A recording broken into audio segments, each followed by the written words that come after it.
Imagine doing away with your mom and then wanting a therapy dog at your feet at your court trial? That's what 19-year-old Sydney Nicole Powell out of Akron, Ohio, requested. The state of Ohio versus Sydney Nicole Powell. She's accused in the case of her mother's fatal stabbing, and she's entered a plea of not guilty by reason of insanity. It was Tuesday, March 3rd, 2020, in Akron, Ohio, when Sydney Powell, who was then 19, got into an argument with her mother, 50-year-old Brenda Powell. The two women were home alone in their ranch-style home on Scudder Drive, a nice quiet neighborhood, kind of a dead-end street, when their verbal spat all of a sudden turned into this fatal felony. Sydney suffered minor injuries, but Brenda ended up losing her life due to blunt force and sharp injuries. Her death was ruled a homicide, and now 3 long years later, more than 3 years later, the trial of Sydney has finally begun. I've had a woman who knew Brenda message me for years now about this case. Brenda worked at Akron Children's Hospital for nearly 30 years, helping children who had blood cancer disorders and everything. She was a well-loved woman. And apparently Brenda was even loved by her own daughter, Sydney. So what went so wrong that cold winter's day? We have a monthly teen group that just is about getting together with other teenagers and people who understand what they're going through. I think there's just some camaraderie in there of letting them see other kids that really have been through this. They like to talk a lot about the frustrating things that we as staff do, or that the frustrating things that people on the street will say to them, or the stares, and how do you do that, and what to do when other people don't understand. How can you get other people to understand what we're doing? And I think a lot of really good relationships have come out of that group that are even outside of the group, that they just have really bonded together. I think Roxanne was so determined on her own, and I think from the beginning she just kind of got this mindset that I'm going to do this, and I'm going to get through it, and I'm not going to need all these things. But I think, again, for her, sometimes it's just that listening and letting her have that outlet if they are frustrated and they need to just vent a little bit about some of the things that are going on. And talking about normal things. I think to ask about the homecoming dance that she was at. That's one of the other big things I hear in teen group is we just want to be normal. We're teenagers. We're nobody's heroes. We're not these big role models. We're just people that have to go through this treatment and are doing what we need to do, and we're still Roxanne. Thankfully, Court TV has been granted access, media rights to the trial to film it, and opening statements are scheduled to begin tomorrow as I film this, which is Thursday, September 7th. You caught up now on our next live trial out of Ohio, where opening statements are set to begin tomorrow. Former honor roll student Sydney Powell once considered her mother her best friend. Now, she stands accused of stabbing her to death back in March of 2020. Sydney has pled not guilty by reason of insanity, but prosecutors are not buying it, noting that she tried to mislead detectives into thinking the attack happened during a break-in. Scripps News Cleveland has more on the case. For 28 years, Brenda Powell worked at Akron Children's in the Shower Center for Childhood Cancer and Blood Disorders. Her tragic death has stunned coworkers and her neighbors on Scudder Drive, including Edgar Powell, who is not related. I'm sad that something like that could happen between a mother and daughter. Police say 19-year-old Sydney Powell, a former student at Akron St. Vincent St. Mary and the University of Mount Union, stabbed her mom during an argument. Lieutenant Michael Miller says a case of a daughter charged with murdering her mother is very unusual. You don't typically see that. Certainly you don't see it at someone around that age. In terms of the offender's age. This is just a troubling, unfortunate, disappointing thing to have happen. Police were alerted to the neighborhood by a University of Mount Union employee who had returned a phone call to the Powell family.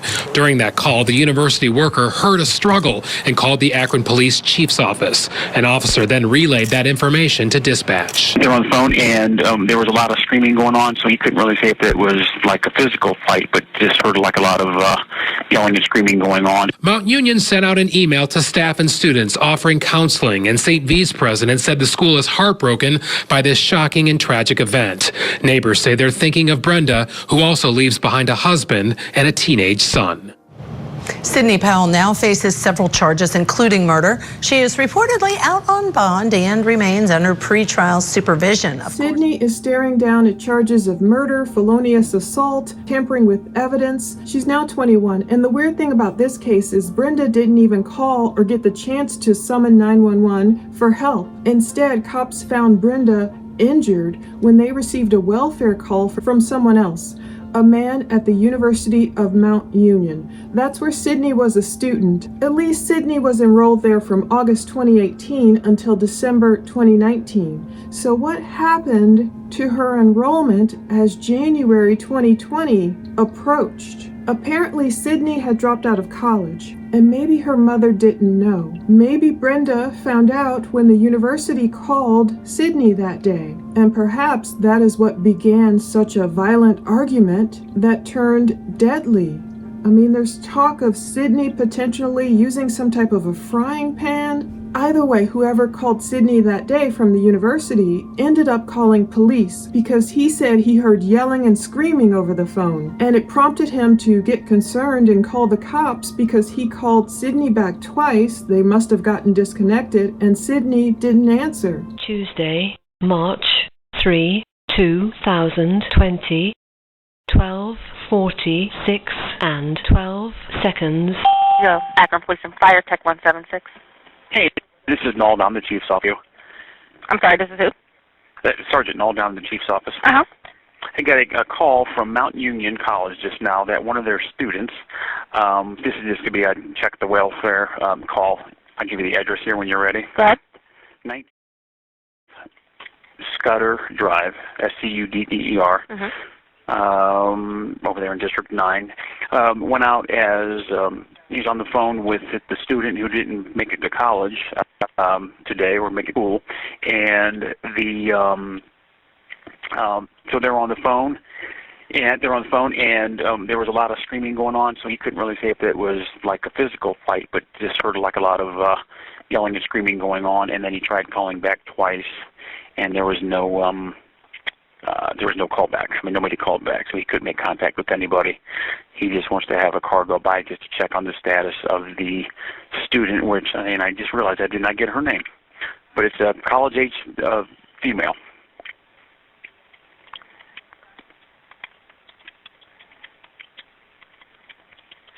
Okay. Alrighty. We'll send someone out. Thank you. Very good. You're welcome. Mm-hmm. Bye. Thank you. Bye.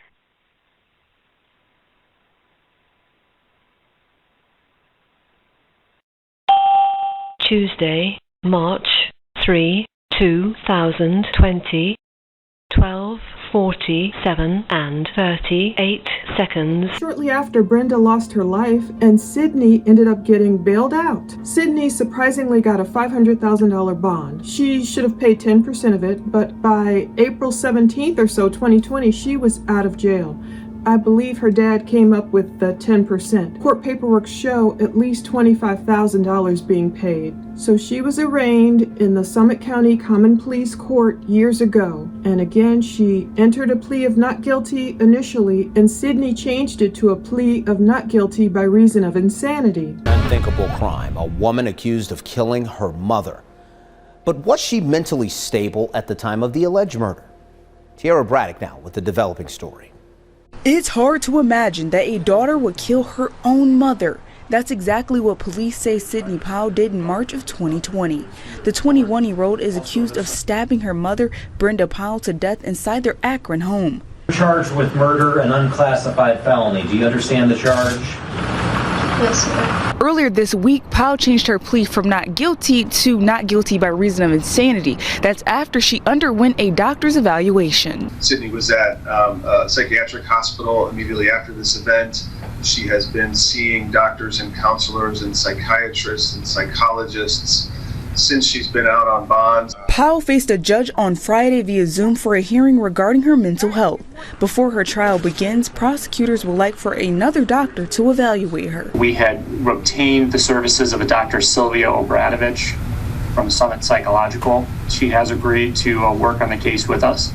As of right now, Powell's trial is set to begin in September. Until then, she's out on bond. And she also has a quite interesting request that I don't think I've ever seen in court documents over the years. Can I have my therapy dog in court with me? Now, maybe you've seen a therapy dog in court, but I haven't. Her lawyer filed a victim's motion to permit facility dog to accompany defendant. It's written by her attorney for the victims, including Sydney as a victim. Well, the judge has set him straight on this. The motion says, now comes the victims in this matter by and through undersigned counsel pursuant to Marcy's law, and move this court to allow Avery II, Avery, a trained facility dog, to be present in the courtroom with Sydney Powell throughout the trial. Can you imagine the court TV footage if the dog were allowed to lay at her feet? Sydney Powell's family is intimately familiar, it says, with her symptoms and treatment since she was diagnosed with schizophrenia and PTSD by multiple mental health professionals in March 2020. So I think she's got a great lawyer here. As soon as this crime happened, she was able to get diagnosed with these conditions. Ms. Powell was diagnosed with PTSD as a result of Brenda Powell's death and Sydney's role in it, the paperwork says. The victims are aware that Sydney's therapists have expressed concerns that photographs, videos, and testimony during the trial will likely re-traumatize Ms. Powell. Victims have a constitutional right to be treated with fairness and respect for their safety, dignity, and privacy as set forth in the Ohio Constitution, it reads. So they're trying to make the case for Sydney to have this dog in court. Accordingly, the victims demand that the Summit County Prosecutor's Office make Avery II available for Sydney Powell during trial. I love dogs as much as the next person, but this may have been a bridge too far. The victims know that hearing witnesses recall the incident as it unfolded will be extremely triggering for Miss Powell and could cause adverse side effects. Said side effects risk frequent breaks and delays which would distract the jury. I hope that doesn't happen. I hope Sydney doesn't flip out and need a lot of breaks. It says the victims in this case have repeatedly insisted that a trial is unwanted and a violation of their rights under the Ohio Constitution. Nevertheless,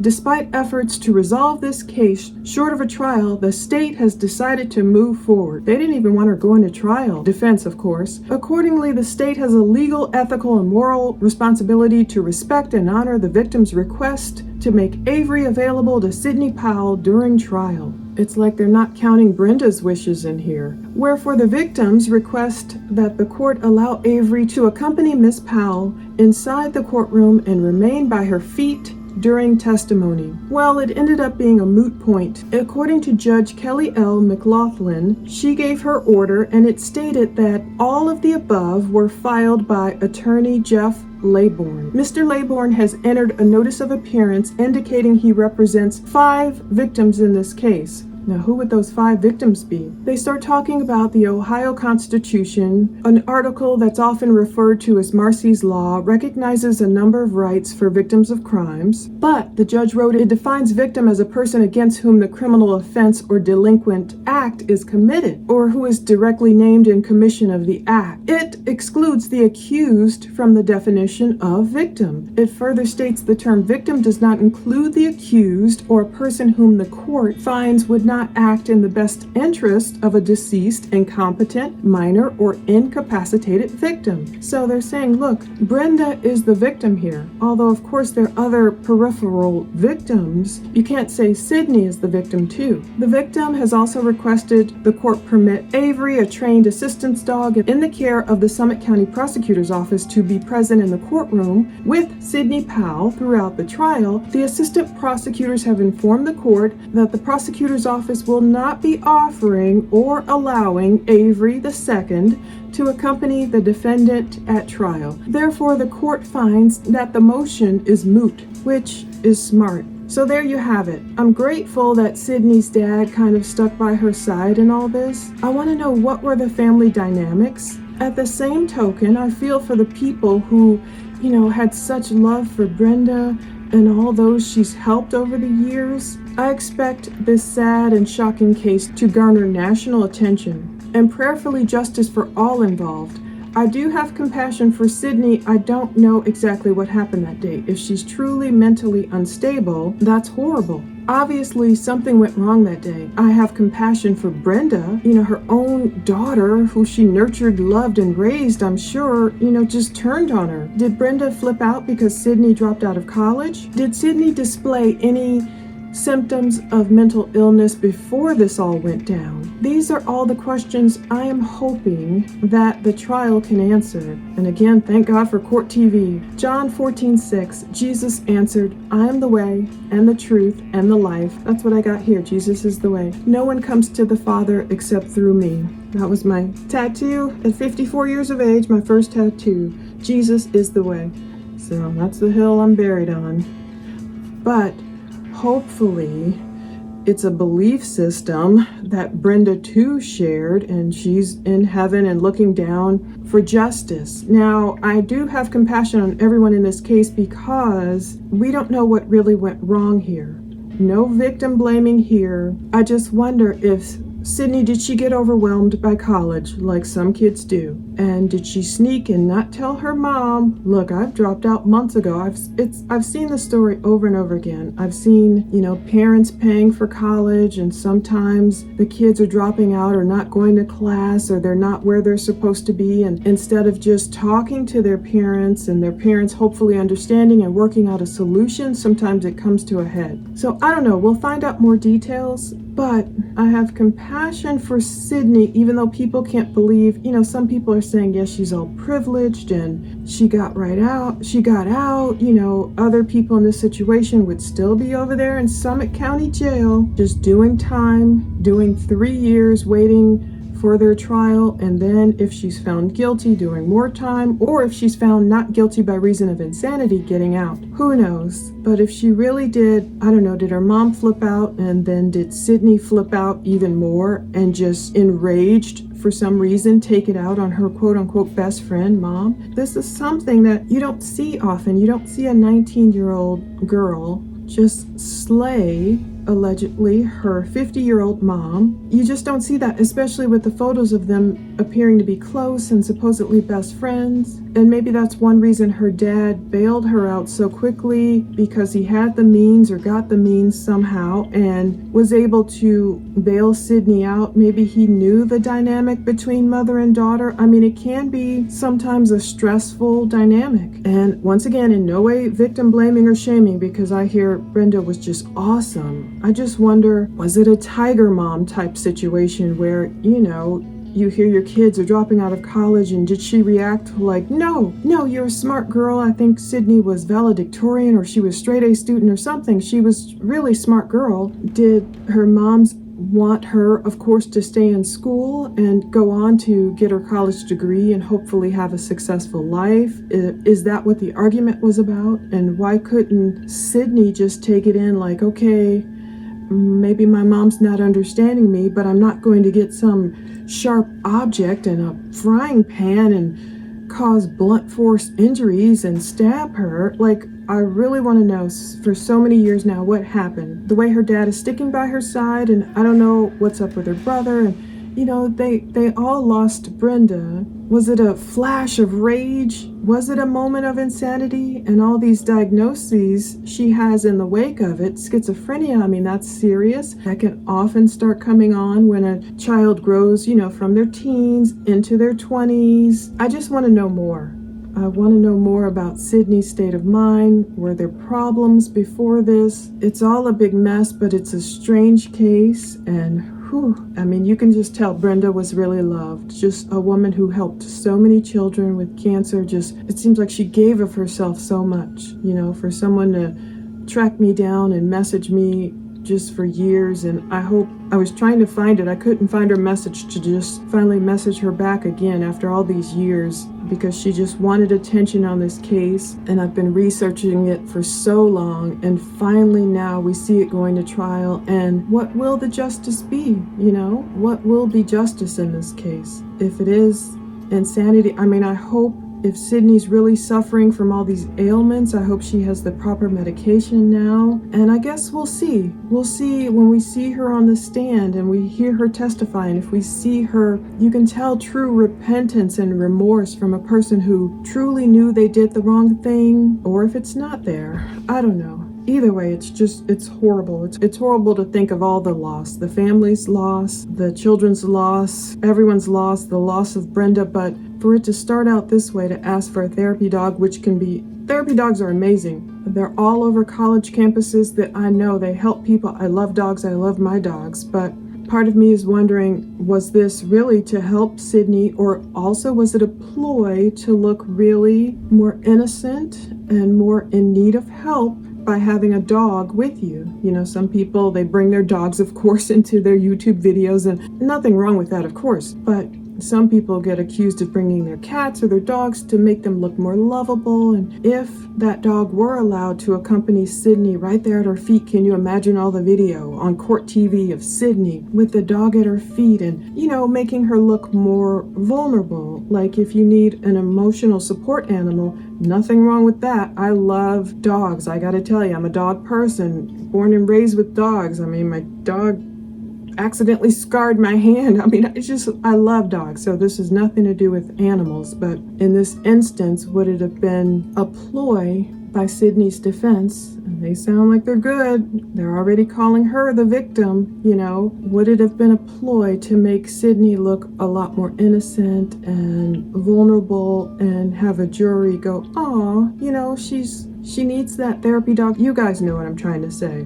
So we will see. Gotta remember too, Brenda is the one who lost her life here. And I hope we know more of the dynamic. And had Brenda tried to get her daughter help working for a hospital, I'm sure she had. And just sad. So let's stay tuned. I plan to really follow this one. I've been waiting for it for more than 3 years now. So thank you so much for watching. Take care. We'll cover this and many other cases. I research tons. I just don't always film everything. Sometimes I'm in the background researching. I like to do my own research. I like to get it as correct as possible, but I don't always jump on and film unless it's like something we're all really passionate about. Thank you so much for watching. Stay tuned. Gotta do that again.